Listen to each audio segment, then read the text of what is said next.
తర్వాత పొట్టి బట్టలు వేసుకునే వాళ్ళు పొడుగు బట్టల కోసం ఆశపడుతుంటే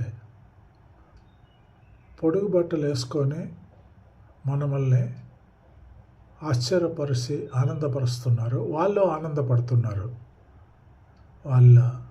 ఇది ఇలా ఉంటే పొడుగు బట్టలు వేసుకోవాల్సిన మనవాళ్ళు పొట్టి బట్టలు వేసుకొని ఏం చెప్తాం? శివాజీ గారు కూడా ఏదో చెప్పారు, దానికి లేనిపోని కామెంట్స్, ట్రోలింగ్ జరిగింది. మనము పొడుగు బట్టలు వేసుకొని వంశపారంపర్యంగా అలవాటు పడ్డ వాళ్ళమే. ఇప్పుడు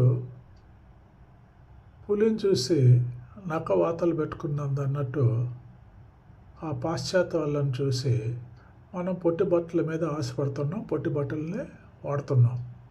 మరి వాళ్ళేమో మన పొడుగు బట్టల మీద ఆశపడి పొడుగు బట్టలు ధరిస్తున్నారు. చూడండి, ఈ వీడియోలో ఒక ఉదాహరణ. ఈ అమ్మాయి పాశ్చాత్య దేశపు అమ్మాయి మన పొడుగు బట్టలు చీరను ఎంత చక్కగా కట్టించుకొని ఎంత ఆహ్లాదకంగా నవ్వుతుందో ఈ వీడియో చూడండి. మీకు కామెంట్ చేయండి.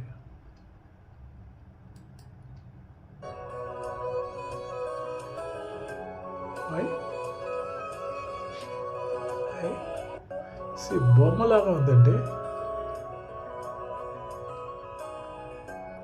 ఆ ఫేస్ ఎక్స్ప్రెషన్ తెలిసిపోతుంది హౌ హ్యాపీ షీ ఈస్ కదా. Sari draping, oh my God, she is dancing, she is laughing, so good. God bless her. Thank you. God bless you also. Kindly like, share and subscribe and support us. Thank you. Take care. God bless you all.